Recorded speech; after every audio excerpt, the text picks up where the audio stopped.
안녕하세요. 바울의 투쟁과 성취 5번째 시간이 되었습니다.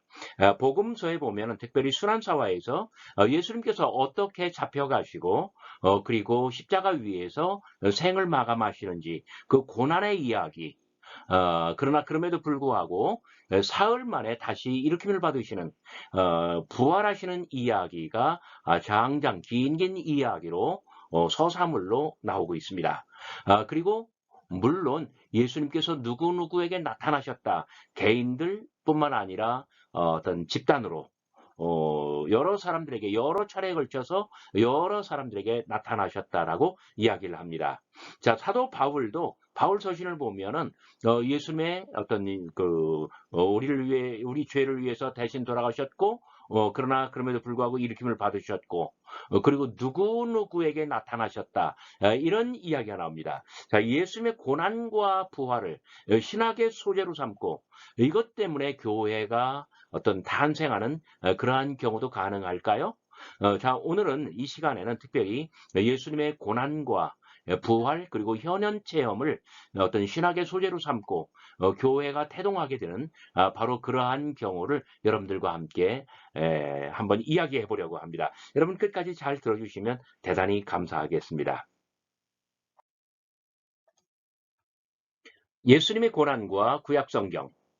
자, 어떤 이들은 갈릴리로 갔지만 다른 이들은 예수님 고난의 현장, 부활의 현장 예루살렘에서 모였습니다.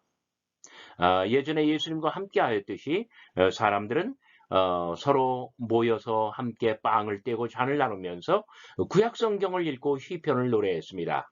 한번 잘 들어보세요. 그는 멸시를 받아 사람들에게 버림을 받았으며 그가 찔림은 우리의 허물 때문이요 내 하나님이여 내 하나님이여 어찌 나를 버리셨나이까. 그의 영혼을 속건 제물로 드리기에 이르면 그가 씨를 보게 되며 그의 날은 귀일 것이요 나의 의로운 종이 자기 지식으로 많은 사람을 의롭게 하며. 자, 1번, 2번, 4번은 이사야서 53장에 있는 종의 노래이죠. 그리고 시편 22편 1절 내 하나님이여 내 하나님이여 어찌 나를 버리셨나이까. 자, 이 말씀은 엘리 엘리 라마 샤파타니 그 십자가 위에서 예수님께서 마지막 숨을 거두시면서 지르신 어떤 그 말씀, 비명과 같은 뜻이죠. 자, 예수님의 어떤 생애를 구약 성경의 예언이나 어떤 시편으로 이해하는 대단히 강력한 그러한 전통이 있습니다. 그러니까 예수님 돌아가시고 초대교회 역사의 어느 대목, 어느 구석에서 구약 성서의 전문가들, 서기관적인 존재들이죠. 그러한 사람들은 특별히 예수님의 탄생 그리고 예수님의 고난 이런 것들을 구약 성경의 예언이나 시편으로서 이해하는 예수님의 생애를 구약 성경의 구절들로 강력하게 음미하는 그러한 어떤 단계가 있습니다. 이렇게 해서 예수님의 생애가 어떤 구약 성경의 빛으로 조명을 받는 것이죠. 예수님의 고난도 마찬가지입니다. 주로 가장 대표적인 것이 종의 노래와 그리고 시편 21편입니다.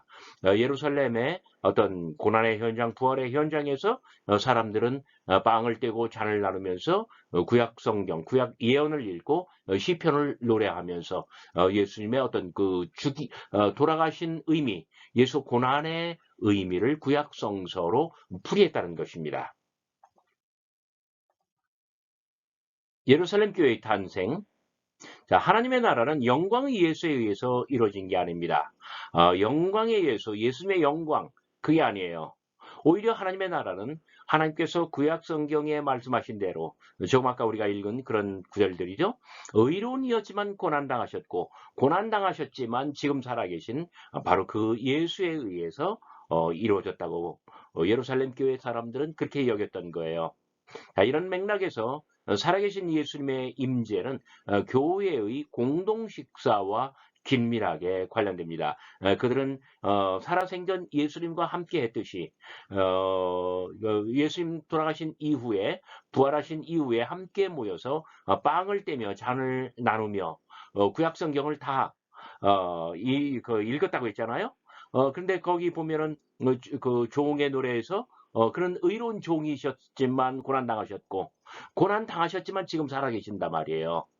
그래서 이 공동식사 때에 이러한 것들을 음미했기 때문에 교회의 공동식사와 아주 긴밀하게 관련된다고 봅니다. 자, 고난받는 종의 죽음과 하나님의 인치심, 하나님께서 vindication, 이제 인치셨다라는 바로 이 사실이야말로 새로운 시대가 시작되었음을 알립니다. 그래서 이 예루살렘 교회가 이 종말론이 강했다고 보는 거예요. 그래서 이러한 일들이 발생했다고 한다면 이미 어떤 종말은 현실 세상으로 깊숙이 들어와 있다라고 그들은 믿었던 것입니다. 자, 예루살렘 교회에서 교회의 탄생과 사명은 바로 성령대로 십자가 위에서 돌아가시고 성령대로 일으킴을 받으신 성령대로 부활하신 그분의 현현에 의해서 인증됩니다.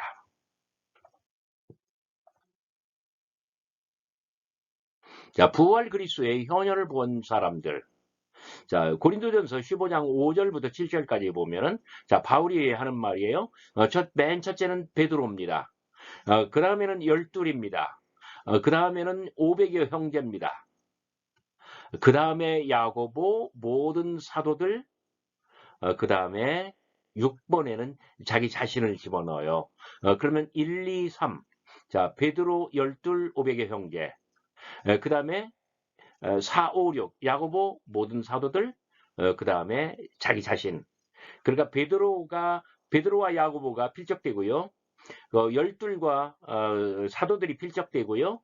그리고 500여 형제, 그러한 급으로 바울 자신이 들어가요. 바울은 조금 이따 말씀드리겠습니다. 자, 요한복음에 의하면, 요한복음 20장과 21장이죠. 거기 보면은 막달라 마리아에게 맨 먼저 나타나셨고요. 그 다음에 도마에게 나타나셨고요. 그리고 그 사도들, 그 다음에 도마, 그 다음에 베드로, 나다나엘, 세베대의 아들들, 세베대의 아들들이라고 하면 야고보와 요한을 말하죠. 그리고 다른 두 제자에게 나타나셨다고 합니다. 특별히 여기 3번에서는 요나의 아들 시몬아, 내가 나를 사랑하느냐, 세 번 물으신 바로 그 사건이기도 합니다. 자, 히브리 복음서에 의하면 예수님의 동생 야고보에게도 특별히 나타났다고 해요. 자, 이런 것들은 어떤 의미가 있을까요? 현현의 체험과 사도직, 그리고 새로운 시대의 시작. 자, 바울은 항변합니다. 그리고 사도권을 주장합니다. 내가 사도가 아니냐? 내가 예수 우리 주를 보지 못하였느냐? 또 고린도전서 15장에서는 또 말합니다. 맨 나중에 만삭되지 못하여 난 자 같은 내게도 보이셨느니라, 나타나셨느니라 뜻이죠. 나는 사도 중에 가장 작은 자라. 나는 하나님의 교회를 박해하였으므로 감히 사도라 칭함 얻기를 감당치 못할 자니라. 감당치 못할 자지만 자기가 사도란 뜻이에요. 여기서 자기가 사도라고 하는 것을 강력하게 항변하잖아요. 이렇게 사도권의 주장에는 뭐가 포함되냐면 그 근거가 뭐냐면 어떤 현현 체험이에요. 부활 그리스도가 내게도 나타나셨다. 그러니까 나는 사도다. 이러한 논리가 형성되는 거예요. 자, 따라서 현현 체험은 소명과 사도직에 결정적입니다. 그래서 이 현현 체험이 있는 사람이 사도가 된다라고 하는, 그리고 소명을 받는다. 뭔가 이렇게 선교의 그 사명을 받는다. 이런 논리가 형성된다는 점이에요. 굉장히 중요한 포인트 아닌가요? 자, 예수 그리스도의 현현은 로마 당국자들에 처형된 바로 그 나사렛 예수가 지금 엄연히 살아계신다라는 것을 선포해 줍니다. 어디 그뿐인가요? 그의 살아계심과 나타나심은 종말론적으로 새로운 시대가 개막되었다는 것을 증명해 주는 거예요.